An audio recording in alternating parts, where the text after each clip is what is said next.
Carta de Paulo aos Colossenses, capítulo 1, verso 18 ao 23. E ele é a cabeça do corpo da igreja, é o princípio e o primogênito dentre os mortos, para que em tudo tenha a preeminência. Porque foi do agrado do Pai que toda a plenitude nele habitasse, e que, havendo por ele feito a paz pelo sangue da cruz, da sua cruz, por meio dele reconciliasse consigo mesmo todas as coisas, tanto as que estão na terra como as que estão nos céus. A vós também, que noutro tempo éreis estranhos e inimigos no entendimento, pelas vossas obras más, agora contudo vos reconciliou no corpo da sua carne pela morte, para perante ele vos apresentar santos, irrepreensíveis e inculpáveis. Verso 23. Se na verdade permanecerdes fundados e firmes na fé, e não vos moverdes da esperança do evangelho que tendes ouvido, o qual foi pregado a toda criatura que há debaixo do céu, e do qual eu, Paulo, estou feito ministro. Pai, te dou graças, eu te busco, eu dedico a ti esse tempo. Dá-nos tua palavra, dá-nos, ó Deus, compreensão, Pai, a cada um de nós outros aqui. Possamos ouvir a tua voz, Pai. Eu repreendo, Deus, todo espírito contrário, ó Deus, que irá tentar desconfigurar a tua voz, a tua palavra. Abre nossos corações, Pai, e dá-nos, ó Deus, entendimento. Dá-nos, ó Deus, compreensão do teu grande amor, Pai. Te honro, eu glorifico a ti, Deus, em o nome do Senhor Jesus. Amém. Esse texto eu tenho lutado com ele. Estou lendo um livro e o autor perpassa por esse texto vez por outra. Eu quero caminhar sob o ponto de vista de Jesus é a nossa paz. E recentemente eu me peguei sentindo paz de Deus. Acho interessante que eu sempre fui muito conflituoso, muito bélico. Eu sempre tive muita razão e sempre exigi muito meus direitos. E toda essa obra que Deus vem fazendo, tirando-nos e nos derrubando e quebrando todo o sofisma, quebrando a nossa vaidade, não é?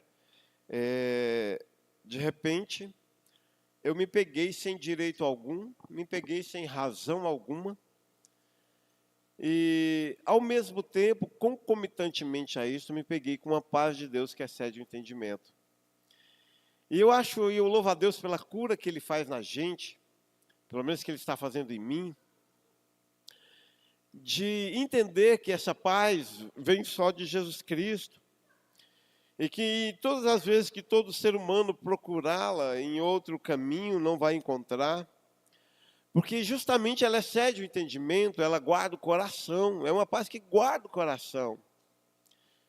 Então sim, nós podemos viver num mundo tribulado, nós podemos viver num mundo em guerra, nós podemos viver num mundo prestes a desabar, e ainda assim ter os nossos pensamentos guardados, os nossos corações guardados em Jesus Cristo. Particularmente, minha experiência com essa paz foi de retirada. Eu penso que, de uma forma muito gloriosa, talvez o último inimigo que Deus tenha tirado do meu coração tenha sido a IBNE. Havia uma necessidade de ser pastor, e olha que eu sempre jurei que eu não queria ser pastor.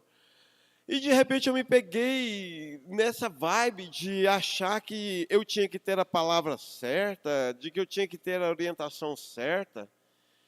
E eu descobri que isso sugava a minha paz em Jesus Cristo, porque cada um, por si só, anda pelos seus próprios caminhos. Quando isso então desabou dentro de mim, mas de alguma forma profeticamente eu sempre disse isso. Que se tirasse de mim a escola, foi tirado. Se tirasse de mim a igreja, foi tirado. O que restaria? Eu gosto de perguntar isto, principalmente aos jovens. Se tirar a sua noiva, seu emprego, o que te resta hoje? A maioria expressiva respondem nada. Mas eu sempre respondi a esta pergunta. Me resta Jesus Cristo. João Braga acorda amanhã igual tiririca, procurando o primeiro raio do sol para soltar a primeira. Aliás, eu disse a vida inteira que o meu lema é só igual o gato, qualquer altura que jogar eu caio de pé. A arte de se reinventar. Talvez seja a arte de conhecer Jesus. Aí então, de repente, eu me peguei com essa paz de Jesus no coração. De repente eu me peguei com essa certeza de que, de forma gloriosa, Deus, quando catalogou que o homem jamais chegaria até Ele por si, e traçou um plano eterno, e em primeira instância Jesus veio, e veio com o objetivo claro de resgatar o perdido. Mas interessante que não é só resgatar. Ele precisa resgatar, tirar do cativeiro, mas se você for lá e tirar do cativeiro, eu venho acompanhando a guerra em Israel, e no primeiro momento, quando conseguiram resgatar alguns reféns, eu achava muito interessante a psicologia, porque quando vinha um refém, vinha uma van de refém, tinha uma equipe multidisciplinar, com psicólogo, com psicanalista, com médico, aquela coisa de reintegrar o refém à sociedade, à sua família. Me parecia que era tão mais glorioso, ou mais difícil, ou mais espetacular, do que o ato de ir lá e tirá-lo do cativeiro. Jesus veio e morreu na cruz para nos tirar do cativeiro. Mas eu acho isso interessante, isso tem fundamentado o meu coração, a eleição do Espírito Santo de Deus aos seus, porque só Jesus Cristo morrendo ali na cruz para perdoar o pecado, me deixariam resgatado sem ter para onde ir, me deixariam resgatado sem uma equipe multidisciplinar para me ajudar. Aí a palavra de Deus diz que Ele veio, morreu para me salvar. Mas Ele veio e me ensinou e me deu o dom da fé, sem a qual ninguém verá o Senhor. Olha que coisa. Cada dia que passa está piorando para o nosso lado. A salvação é gratuita, só Deus dá. Ela é pela fé e a Bíblia diz isso claro. Mas de repente a mesma Bíblia diz que até essa fé é Deus que nos escolhe e enche o nosso coração desse crer. Aí fiquei pensando nesse texto. Definitivamente, Jesus é a nossa paz. Ele é a minha paz. Paz promovida por Deus em Jesus. Olha o verso 18, e a Ele é a cabeça do corpo, Jesus Cristo.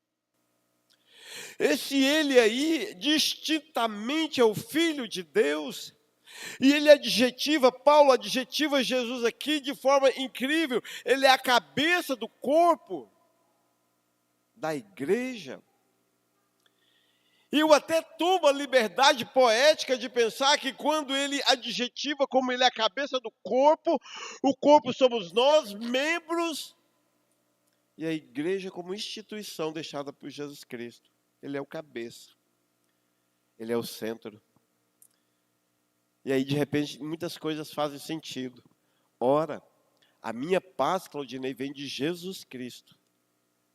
A fé que eu tenho para crer nele vem dele. Aí ele se torna o centro da minha vida, ele se torna o centro de tudo que eu vou fazer, do sentar e do levantar. Aí eu fiquei essa semana viajando com o salmista, ele guarda a tua entrada, a tua saída, se subir até o mais alto monte, ou descer o mais profundo abismo. E eu fiquei pensando e transliterando todas essas circunstâncias por paz de coração. Definitivamente Jesus é quem promove a paz dentro de mim. É uma paz promovida por Deus em Jesus Cristo, Ele é o centro, Ele é a pessoa da nossa adoração, Ele é a pessoa da nossa salvação, Ele é a pessoa que nos encontrou.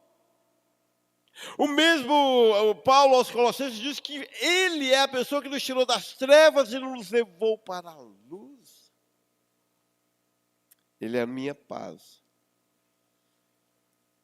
Me parece que enquanto restar qualquer outro tipo de paz, eu não iria poder ter paz em Jesus Cristo. Engraçado. Eu sempre me cataloguei como alguém desprovido da necessidade de ser amado. Ainda é um probleminha para mim. Nos dias que a Dalila ficava lá em casa, e criança não sabe muito que você não quer ser amado, né? Ela não respeitava muito isso, né? E aí ela lá, eu estava estudando, ela chegava lá. O que é isso? O que você está fazendo? Quando eu dava por mim, ela estava mexendo na estante. Ai.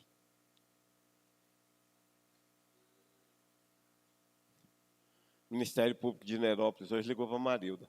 Olha, ele tem um menino de 2 anos e 8 meses. Vocês querem adotá-lo? Ai. A pergunta não é se vocês querem. A pergunta é, você tem coragem? Querer, eu quero. Tem coragem? Ainda não. Hoje não. Mas Jesus gosta de fazer obras noturnas, né? Então, vai lá. Mas é uma coisa incrível, porque eu sempre me cataloguei como alguém, devagar aqui, né? Que não tinha muita necessidade de ser amado, aí de repente me pego pastoreando. Talvez lá em algum lugar para ser reconhecido. Talvez lá em algum lugar para, quando morrer, não ser esquecido. Talvez lá em algum lugar. E é tão de poder dizer, foi eu que dei a palavra que mudou a vida do indivíduo.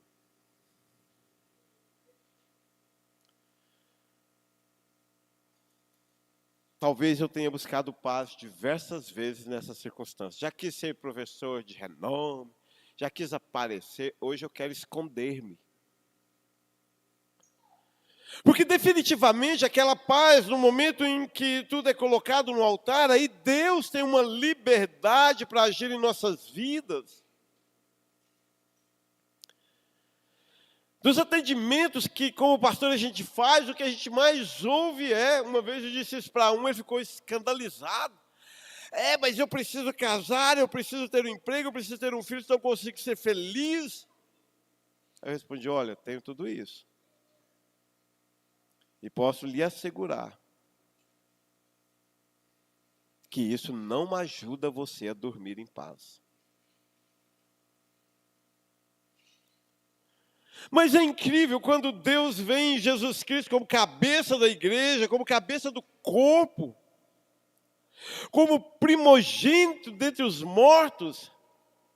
É exatamente aqui que Paulo vem e enfia e sangra a alma da vaidade em cada um de nós. Eu queria que Jesus Cristo fosse o primogênito dos príncipes e princesas de Deus. Eu queria que Jesus Cristo fosse o príncipe dos prósperos de Deus. Eu queria que Jesus Cristo fosse o príncipe dos abençoados de Deus, o primogênito, o central. Mas Paulo vem de uma forma tão humilde. É o princípio. Ele é o primogênito entre os mortos. Disse, Deus é isso. Tá, eu sei, João já tinha me contado no seu evangelho, se o grão de trigo caindo em terra, se ele não morrer, ele não produz fruto.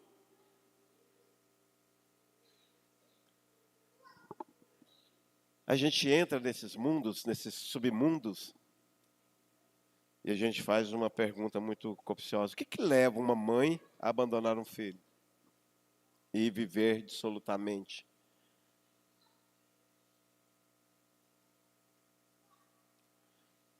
Porque quando ela engravidou, com raríssimas exceções, ela queria. Ela desejou, ela amou, mas de repente muda. Eu fiquei a pensar nisso, e de vez em quando eu me pergunto isso. Porque tudo neste mundo não me traz paz real. Às vezes eu vejo meus alunos, E hoje é uma coisa incrível a sociedade, essa geração Y, né? A geração Y vai ser rica e famosa não estudando, sendo youtuber e jogador de futebol. Eu nem vou reclamar muito, porque pelo menos acabou aquela loucura de ser Gisele Bündchen. Porque antigamente as meninas iam ser modelo manequim e os meninos jogador de futebol. Agora todo mundo vai ser youtuber, se não der certo.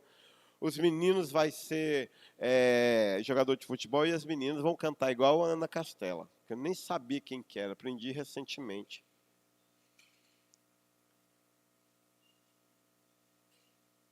É isso. Enquanto não for arrancado de nós essa precisão de ser príncipe, princesa, próspero, o abençoado,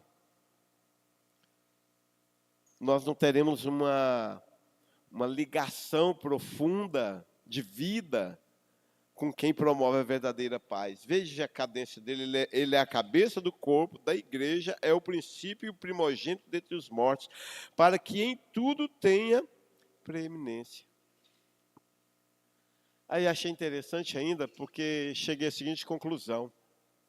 E acima de tudo isso, ele só me dá paz, porque quando eu estou em paz, eu louvo de mente e coração aberto. Achei interessante isto. E daqui de cima a gente estava rindo dos fantoches, né? Restaurando a cultura dos fantoches. Restaurando e implantando, porque tem uma geração que nunca tinha visto. E daqui de cima a gente estava se deliciando com algumas reações. E depois do feedback, a gente conversando, nós chegamos à seguinte conclusão. Mais uma vez, Fábio, quem curtiu os fantoches foi os velhos. Tinha velho que se falasse quem que era, eles não acreditavam. Está mentindo, era o fantoche. Ele estava vivo. Perguntei para o João, você gostou da Lilica? Gostei. E do Zeca? Não. Falei, será por quê, né? Depois eu lembrei, foi aquele papo de dar o cavalinho para Jesus, de dar o tratorzinho para Jesus. Eu acho que gostou não. Foi igual a história do celular, né? Mas sabe uma coisa interessante que esta geração terá dificuldade? É quando chegar aos pés da cruz e ter que dar a Jesus para ter paz. Sabe, é por isso que você não, você é adorador, você faz adoração profunda. Eu nunca, na minha vida, em 34, 35 anos de igreja, nunca, não sei o que é o conceito de adoração profunda ou de entrar no Espírito. Não sei.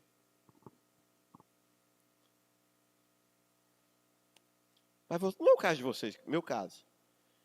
E eu fiquei olhando para mim e falei assim, gente, é por isso que tantas vezes eu fui ao culto e não adorei. Não tinha nada entregue. Eu continuava Senhor. E Jesus só serviria para mim se ele fosse o príncipe, o primogênito dos príncipes. E Jesus faria sentido para mim se ele fosse o primogênito dos prósperos.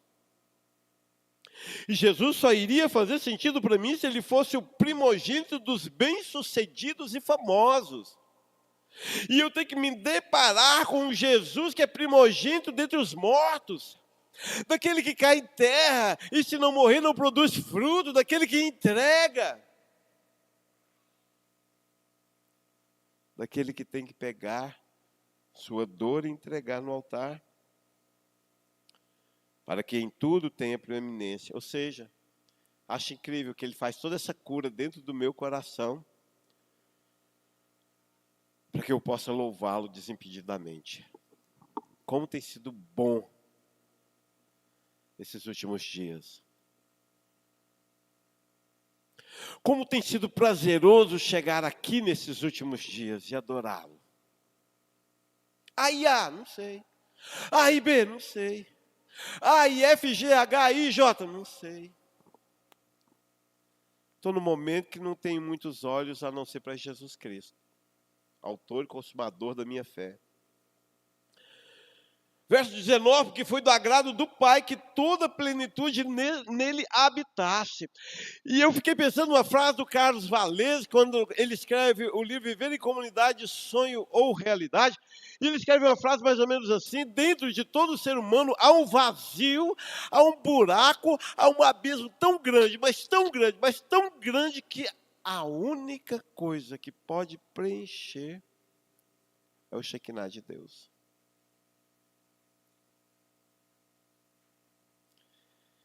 Você conhece alguma história de alguém que estava cheio do Espírito Santo, consagrado, todo culto, consagrado? Estou falando de, não gosto dessa expressão não, mas vocês usam, vamos lá. Um crente verdadeiro, não gosto de pensar que tem crente falso. Mas um crente de fato e de verdade. Vocês já ouviram uma manchete assim? O fulano era crente, mas vivia lá no altar, com tudo entregue. Aí ele subiu no prédio, ele estava tão feliz com Deus que ele pulou do prédio para encontrar lá com Deus. Já viu uma história assim? Não, estava deprimido, estava endividado, estava com 24 mulheres aí, não sabia mais como administrar. Fumou como diz o meu aluno, fumou uma margarina estragada e acabou com sua própria vida. É esse vazio. Quando Deus preenche esse vazio, que vem o mundo, já cantamos, que vem umas tribulações, que vem umas circunstâncias, eu não olho mais as circunstâncias. Eu não olho mais as circunstâncias e aí eu fiquei pensando, aí Paulo me contou aos meus ouvidos, porque foi do agrado do Pai, que toda, o quê? A plenitude. Em quem? Hã? Nele. Nele quem? Prefiro Jesus. Nele quem? Jesus Cristo. O que isso quer dizer para você? Vanildo, o que isso quer dizer para você? Eu sei o que quer dizer para mim. Aí eu acabei de conversar com Paulo e Paulo falou assim no meu coração, olha aqui, João Braga. Lembra do Carlos Valese? Lembra do buraco que tem dentro de você, que é tão grande? Então, ele estava tão grande, que precisou que Deus colocasse em Jesus toda a plenitude. Jamais darei conta de explicar isso. Eu sei que é algo muito soberano, gigantesco, imensurável, incalculável, altura não mede, profundidade não mede, foi colocado em Jesus Cristo para que Ele morresse e enchesse o meu vazio de paz. Tão grande era o meu vazio. Cara, eu fiquei pensando, não faltava em Jesus Cristo, faltava era em mim. Ele não morreu pelos seus próprios pecados, Ele morreu pelo meu pecado. Então, ao ser preenchido com toda a plenitude da parte de Deus, porque havia de ser um sacrifício fenomenal, gigantesco, imensurável. Fiquei pensando, será que é disso que o profeta fala? Toda a terra está cheia da glória de Deus? Enfim, no verso 20, havendo por ele feito a paz pelo sangue da sua cruz. A paz, ela não vem de qualquer jeito, só existe paz dentro do ser humano quando se entende que ela foi feita pelo sangue da sua cruz. Ou seja, se Jesus não tivesse morrido para você, ou por você, melhor dizendo, ou seja, se Jesus não tivesse morrido por você, você jamais teria paz. E eu não estou falando de paz, de viver bem com seus vizinhos, não. Eu particularmente nem gosto muito de vizinho. E eu não estou falando de paz, de ter dinheiro para pagar todas as contas, não, porque eu nem sei o que é isso, já faz muitos anos.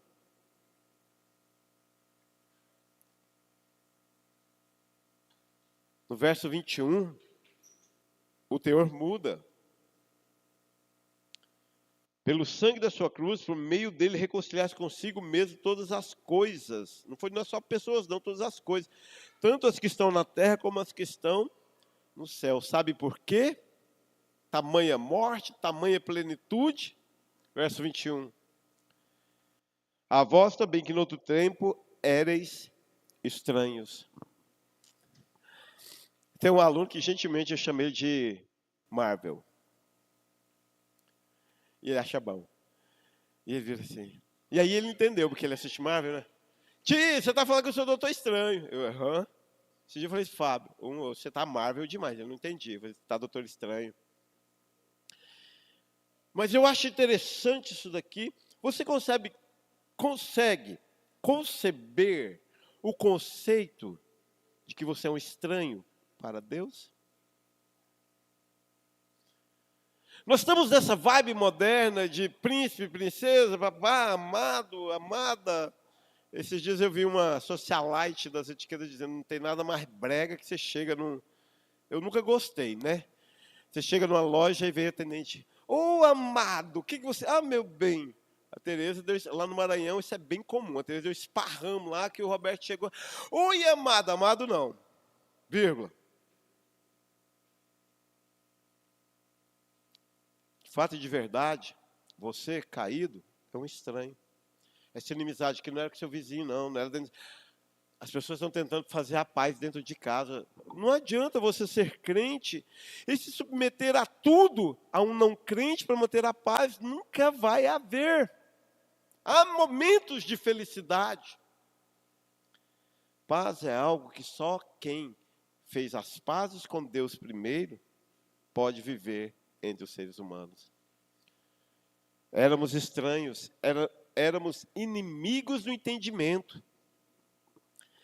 Eu acho isso interessante quando Paulo traz essa proposição. Nós éramos inimigos, mas um inimigo distinto no entendimento, na forma de pensar, naquilo que cremos. Há uma dinâmica muito interessante que ocorre na igreja a cada culto. Entre aquilo que eu falo e aquilo que você ouve, aquilo que as pessoas que entram aqui ouvem, há um abismo que separa. Entre aquilo que você ouve e aquilo que você acredita, há um outro abismo maior ainda e nós não temos domínio.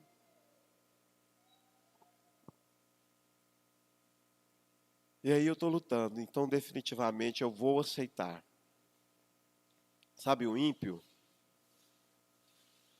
Porque no mundo fizeram um filme Dormindo com o Inimigo, né? Estou esperando o dia que o gospel vai lançar Dormindo com o Ímpio. O não eleito. Cara, estou lendo um livro e o cara simplesmente diz, não é eleito porque não é eleito, não tem o que fazer.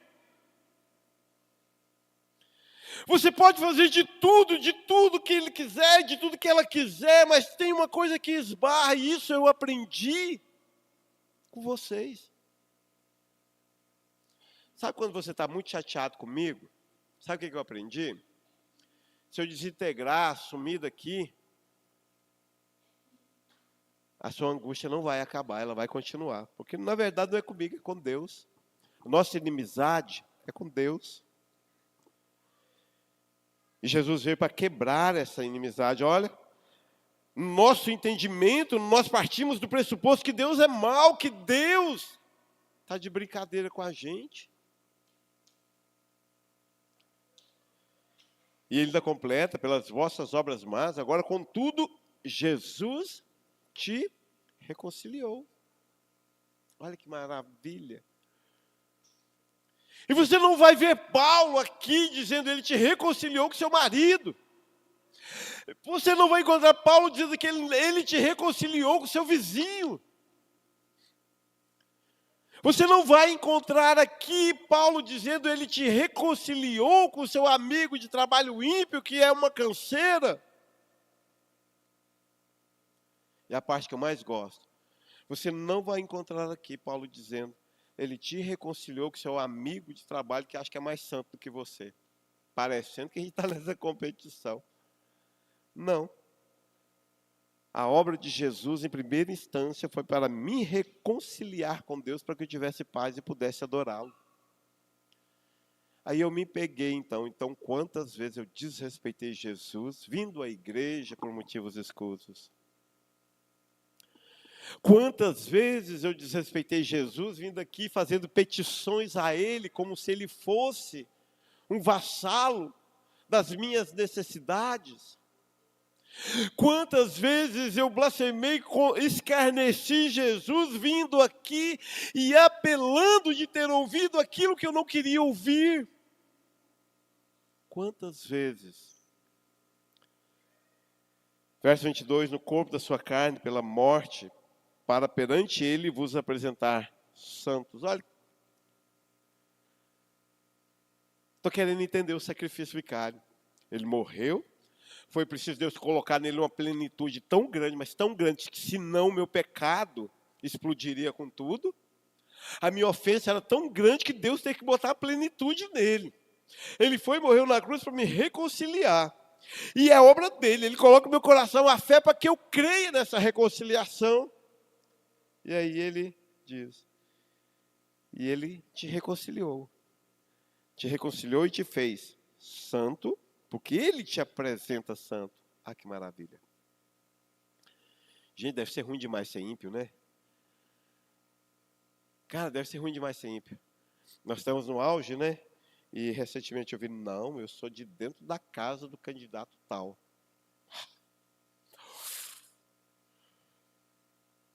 Aí eu ia responder, mas a gente está aqui para isso. Eu não estou aqui mais para isso. Eu sou de dentro da casa de Deus, querido. Porque eu teria que dizer assim, foda-se cada um dos candidatos. Porque eu sou de dentro da casa de Deus. Aí Jesus me pegou e me apresenta. Então é incrível ser amigo de Jesus, porque até a santidade é Ele que faz. Porque até o ser irrepreensível é Ele que faz. Gloriosamente eu só passarei para o status, a categoria, a condição de inculpável, se eu estiver em Cristo Jesus. Como não amá-lo? Verso 23, então. Sabedores disto, eu sinto Paulo dizendo assim, se na verdade permanecerdes fundados e firmes na fé, olha que maravilha, Jesus te deu uma fé, te deu a condição de encontrá-lo, de conhecê-lo. Fez toda a obra, te deu fé, te fez santo, te fez irrepreensível, te fez inculpável, quebrou a inimizade que havia com você e com Deus. Agora cabe-me permanecer fundado e firme nessa fé que foi me dada. Eu gosto disso. Eu tenho aprendido isto, que as circunstâncias não norteiam a minha fé. Claro, sou um amante da história de Israel, então sempre que o conflito exagera como foi nos 2 últimos dias, hoje é o ano, é o ano novo judaico, então o Oriente Médio tá tenso demais, como nunca esteve, aliás. Eu fico pensando nisso, de como Deus, ele de uma forma tão gloriosa, ele vai dirigindo cada ponto. E aí, vendo participações de cientistas políticos, eu vi um bocado desde ontem, dá um intervalo, eu corro lá e vejo o que está rolando. E eu vi um especialista no Oriente Médio dizendo, eu já estive lá em outras guerras. E já passei pela experiência de cair mísseis perto. Aí a pessoa perguntou para ele assim, e aí, doutor, como é que é? Eu fiquei em crise com a resposta dele. Eu não esperava, não entendi. Eu precisei voltar e ver. Ele disse assim, foi uma experiência extremamente altruísta. Como assim? Como assim altruísta, míssil caindo perto de mim? Aí ele falou assim, quando caiu os primeiros, eu pensei, não tem mais vida. E aí, eu tive que reaprender, naquele momento, de frações de segundo, reaprender que enquanto não caiu um na minha cabeça, a vida continua. E eu achei isso tão incrível. Porque Jesus me deu a fé. E enquanto não caiu um míssil na minha cabeça, a vida continua. E me cabe estar fundado, me cabe estar firme nessa fé. E não vos moverdes da esperança do Evangelho, que tendo ouvido, o qual foi pregado a toda criatura que há debaixo do céu, do qual eu, Paulo, por fim, fui feito ministro. Eu acho que no mínimo, né, pastor José, desmitificou aquela coisa de virar pastor. A gente não vira pastor. Nós somos feitos ministros. Ah, Fábio, mas isso me alegrou, me destroçou. Caramba, quantas vezes eu fui indigno de ter sido feito ministro. E se você voltar no texto, na raiz da semântica do que Paulo está contando, foi preciso que Jesus Cristo passasse, vivesse e sofresse tudo isso para que ele fosse feito ministro do Evangelho. Automaticamente, eu não virei pastor. Não acordei um dia e falei, a partir de hoje eu sou pastor. Eu fui feito ministro, forjado. Para que chegasse até aqui, foi necessário que Jesus padecesse todas essas etapas que Paulo descreve. E aí Paulo simplesmente conclui, fui feito ministro. Meu querido, o que eu queria dizer para você hoje é que não há paz fora de Jesus Cristo. Eu descobri isso.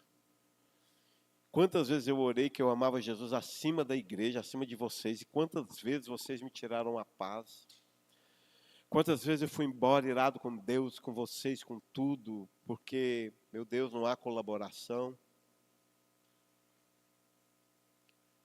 Até chegar um ponto de Deus me contar, fora de mim não há paz.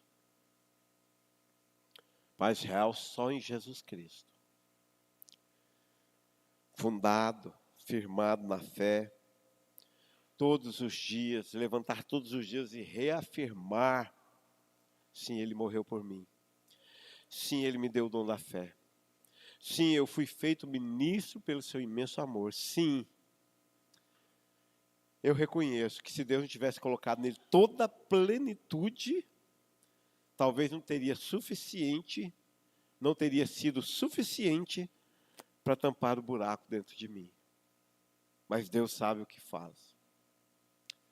Deus é perfeito em suas obras. Jesus é a nossa paz. E enquanto Ele não for a sua, você terá momentos de alegria neste mundo perdido. A paz que excede o entendimento, que guarda o coração, ela só vem do trono de Deus. Passando pelo sangue de Jesus ali na cruz. Aí é paz. Paz real. Te dou graças, ó Pai, eu te honro, eu glorifico a Ti, Tu és santo, bondoso, eu te amo, Jesus. Perdoa-me, Pai, quantas vezes amei a igreja, pessoas. Quantas vezes eu odiei a igreja, odiei pessoas, não Te colocando em primeiro lugar, Pai. Obrigado, Deus, porque o Senhor me ensinou que a verdadeira paz vem de Ti. Obrigado, Deus, porque o Senhor tem colocado dentro do meu coração a paz que excede o entendimento, que guarda a minha alma. Abençoa a Tua igreja, chama a Tua igreja a Jesus Cristo, Pai. Eu te honro, eu te louvo, engrandeço o Teu nome, Deus, em o nome do Senhor Jesus. Amém.